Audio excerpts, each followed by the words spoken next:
بسم اللہ الرحمن الرحیم۔ عن اسامۃ بن زید قال قال رسول اللہ صلی اللہ علیہ وسلم قمت علی باب الجنہ فاذا عامۃ من دخلها المساکین واذا اصحاب الجد محبوسون۔ اسامہ بن زید رضی اللہ عنہ سے مروی ہے کہ نبی صلی اللہ علیہ وسلم نے فرمایا، میں جنت کے دروازے پر کھڑا ہوا تو کیا دیکھتا ہوں کہ اس میں داخل ہونے والے زیادہ تر مساکین ہیں، جبکہ مال دار لوگ حساب کتاب کے لیے روک لیے گئے ہیں۔ یہ مسلم کی روایت ہے، صحیح مسلم کی روایت ہے، اور اس کا حوالہ 4925 ہے۔ یہ رقم ہے اس کا جو آپ دیکھ سکتے ہیں۔ تو مسلم کی اس روایت میں رسول اللہ صلی اللہ علیہ وسلم کا غالباً یہ کوئی رویا ہے جو بیان کیا گیا ہے۔ ہمیں بہت سی روایتوں میں اس طرح کی چیزیں ملتی ہیں کہ میں جنت کے دروازے پر کھڑا ہوں، میں دوزخ کو دیکھ رہا ہوں، یا جنت میں نے فلاں چیزیں دیکھیں، یا دوزخ میں نے اس طرح کے لوگ دیکھے۔ تو ظاہر ہے کہ قرآن مجید سے یہ بات بالکل واضح ہے کہ ایک تو اس وقت جو برزخ میں معاملات چل رہے ہیں وہ بہرحال انسان مشاہدہ کر سکتا ہے، اور دوسرے کسی موقع پر اللہ تعالیٰ مستقبل میں پیش آنے والی کسی چیز کو ممثل کر کے دکھا دیتے ہیں۔ باقی جہاں تک اس جنت دوزخ کا تعلق ہے اس میں واضح کر دیا گیا ہے کہ اسی دنیا کو، یہ جو کائنات آپ کو نظر آ رہی ہے، اسی کو اللہ تعالیٰ اٹھائیں گے اور ایک نئی کائنات میں تبدیل کر دیں گے۔ یوم تبدل الارض غیر الارض والسماوات، اور پھر وہ جنت و دوزخ، وہ محشر کا میدان، وہ سب چیزیں وجود میں آ جائیں گی۔ تو نبی صلی اللہ علیہ وسلم ظاہر ہے کہ ابھی نہ جنت اس طرح سے برپا ہوئی ہے، نہ اس کے دروازے کھلے ہیں، نہ اس میں داخل ہونے والے رکے جانے والے وہ آئے ہیں۔ تو یہ بالکل واضح ہے کہ ایک نوعیت کی رویا ہے، یعنی رسالت مآب صلی اللہ علیہ وسلم کو یہ حقائق دکھائے جاتے تھے، اور سبھی پیغمبروں کو دکھائے جاتے ہوں گے۔ حدیثوں میں بہت ذکر اس کا آتا ہے، قرآن مجید نے بھی یہ بیان کر دیا ہے کہ اس دنیا میں رسول اللہ صلی اللہ علیہ وسلم کی امت کو کیا نتائج پیش آنے والے تھے، یعنی آپ کے بعد جزیرہ نمائے عرب پورا کا پورا ایک سلطنت میں بدل جائے گا، اس کے بعد روم و ایران کی سلطنتیں زمیں بوس ہو جائیں گی، اور وہ فلسطین کہ جس کو بنی اسرائیل کا مرکز بنایا گیا تھا وہ بھی آپ ہی کے امت کے پاس آ جائے گا، اور پھر آپ کی امت یعنی بنی اسماعیل وہ اس دعوت کے علمبردار بن جائیں گے جس کے بنی اسرائیل، ان کے بھائی کم و بیش 2000 سال تک علمبردار رہے۔ تو اس میں بھی آپ کو ایک رویا دکھایا گیا جس کو ہمارے ہاں عام طور پر اسراء سے تعبیر کیا جاتا ہے۔ اس میں بھی یہ حقائق تھے جو آپ کو دکھائے گئے، گویا ممثل کر کے اللہ نے اپنی آیات دکھا دیں۔ تو یہاں پر یہ جنت و دوزخ بھی ہے، بہت سی روایتوں میں اس طرح کا ذکر ملتا ہے۔ اس میں کیا دیکھا آپ نے؟ آپ فرماتے ہیں کہ میں نے یہ دیکھا، فرمایا میں جنت کے دروازے پر کھڑا ہوں تو کیا دیکھتا ہوں کہ اس میں داخل ہونے والے زیادہ تر مساکین ہیں۔ بڑی خوشخبری ہے یہ۔ یہاں ہم دیکھتے ہیں کہ اللہ نے جو آزمائش برپا کی ہے اس میں بہت سے لوگ غربت کی چکی تلے پس رہے ہوتے ہیں۔ ان کے حالات ایسے ہوتے ہیں کہ آدمی بیان کرے تو بعض اوقات راتوں کی نیند ختم ہو جاتی ہے۔ انسانوں کو جو صورتحال یہاں پیش آتی ہے وہ کھاتے پیتے لوگ شاید اندازہ ہی نہیں کر سکتے کیا ہوتی ہے۔ ان کی عزت نفس، ان کے پیٹ کی ضروریات، ان کے رہنے سہنے کی ضروریات، ان کی آرام آسائش کی ضروریات، ان کے بچوں کے بارے میں جذبات۔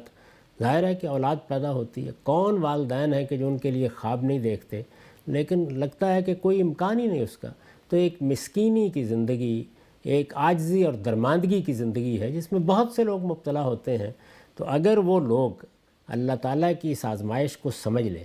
اور یہ جان لیں کہ یہ ایک عارضی مہلت ہے،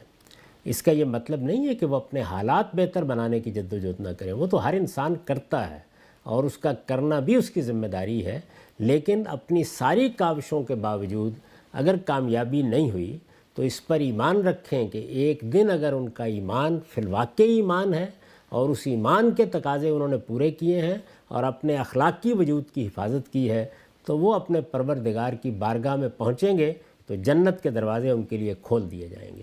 تو حضور نے فرمایا کہ میں نے دیکھا کہ زیادہ تر مساکین ہیں،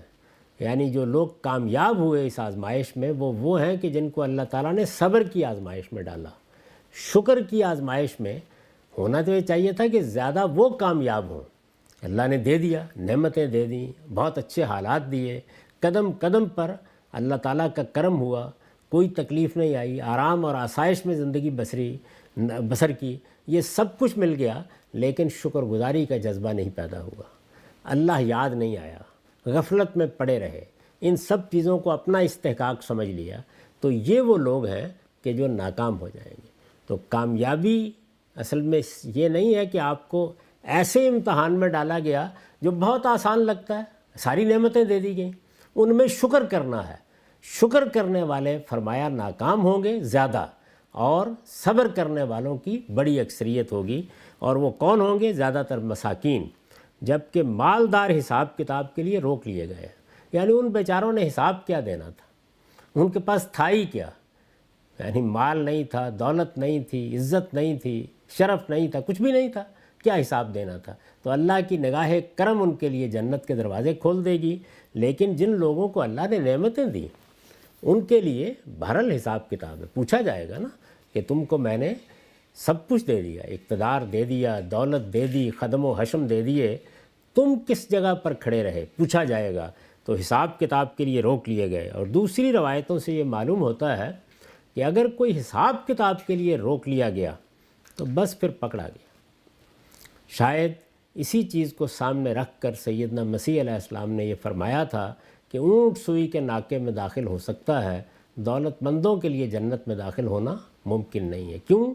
ظاہر ہے کہ اس سے استکبار پیدا ہوتا ہے، بے نیازی پیدا ہوتی ہے، اپنی صلاحیتوں پر اعتماد پیدا ہوتا ہے، انسان اپنی جو کچھ بھی کامیابیاں ہیں ان کو اپنی محنت کا ثمرہ سمجھنے لگ جاتا ہے۔ تو یہ چونکہ حادثہ ہو جاتا ہے لوگوں کے ساتھ، تو اس کے نتیجے کو سامنے رکھ کر رسالت مآب صلی اللہ علیہ وسلم نے لوگوں کو توجہ دلائی ہے کہ مجھے جب جنت دکھائی گئی تو میں نے یہ دیکھا، یعنی اس کے دروازے پر میں کھڑا ہوں، میں کیا دیکھتا ہوں؟ جیسے ہم رویا دیکھتے ہیں، خواب دیکھتے ہیں، ظاہر ہے ہمارے رویا تو ہمارے نفس کی تمثیلیں بھی ہوتی ہیں، اس میں شیطان بھی در اندازی کرتا ہے، لیکن پیغمبروں کے رویا برحق ہوتے ہیں، اس میں اللہ تعالیٰ ان کو بعض حقائق دکھاتے ہیں تاکہ وہ اپنی قوموں تک ان کو پہنچائیں، ان کو انذار کریں، ان کو بتائیں کہ اللہ تعالیٰ کے حضور میں پیشی کے لیے کیا کرنا ہے۔ تو اس روایت میں جو حقیقت ہمیں بتائی گئی ہے